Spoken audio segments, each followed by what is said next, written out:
From the high of 72.34 on Monday this week, rupee has gradually weakened to register a low of 73.31 on Wednesday. The downside revision in GDP growth for FY 2022, higher inflation and incremental government borrowing for the current fiscal have all contributed to the rupee's weakness against the dollar.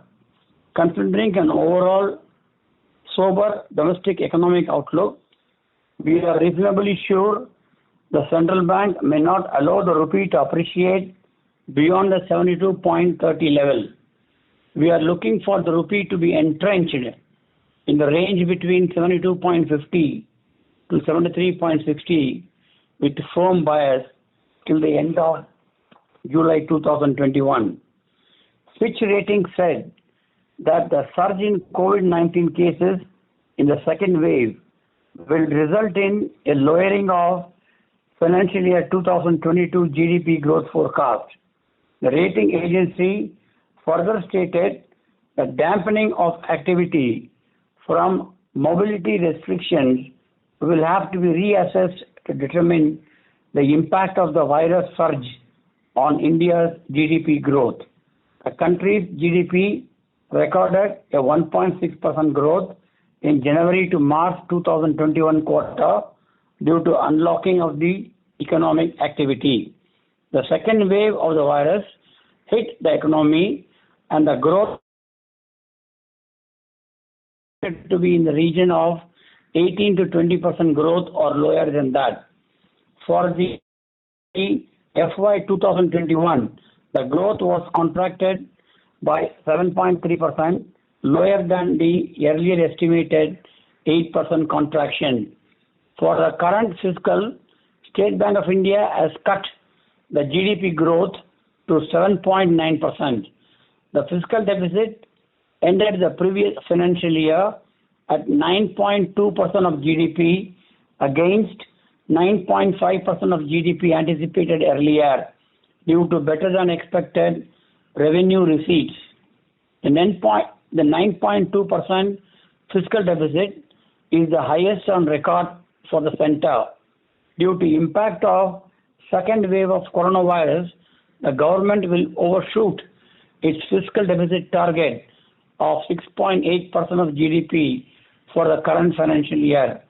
We observed that some of the importers have started to hedge their short-term payables with the view that the rupee may not sustain its recent sharp rise.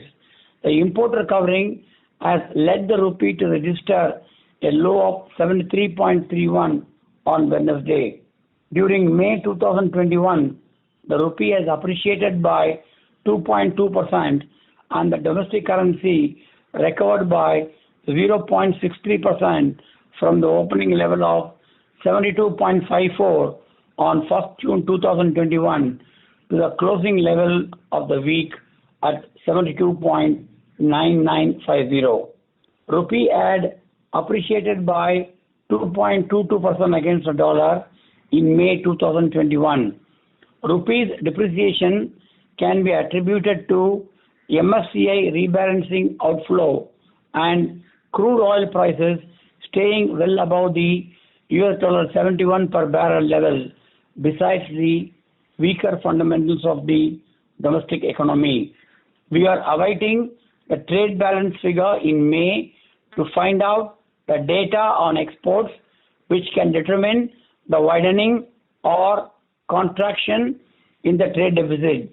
If the trade gap widens beyond the April data of $15.2 billion, it could pressurize on the rupee. Yuan is trading lower for the fourth consecutive day after touching a 3-year high of 6.3523 on 31st May 2021 and now trading at 6.4060.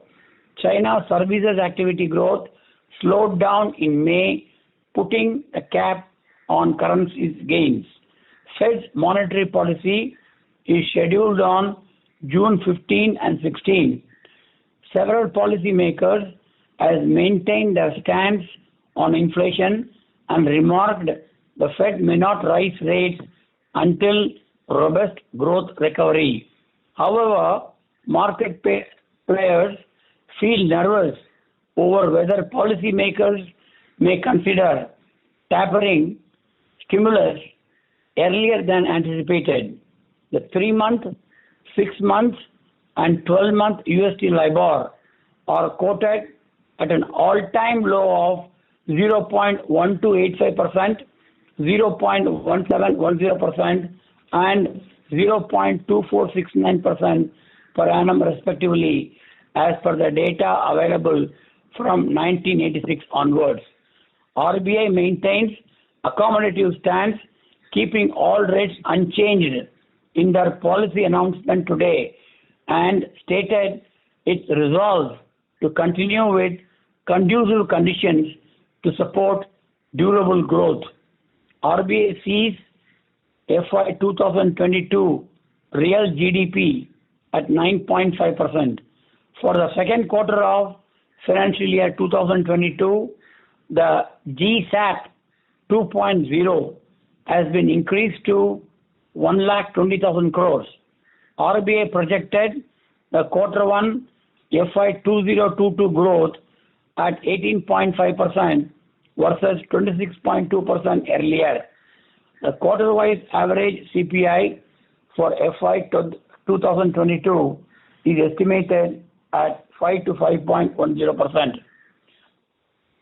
Due to the central bank not undertaking the sell and buy dollar swaps with banks, the paying interest in the swap market has significantly reduced, and the banks are now in a receiving mode in forwards across the maturities.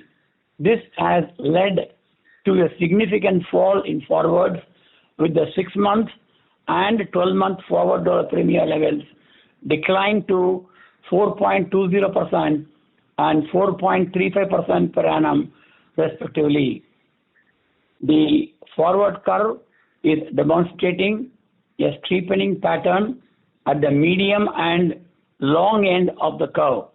The reduction in forward dollar premium levels up to 3-month maturities would stimulate buying interest from importers, even if the spot level hovers well above the 73.00 level.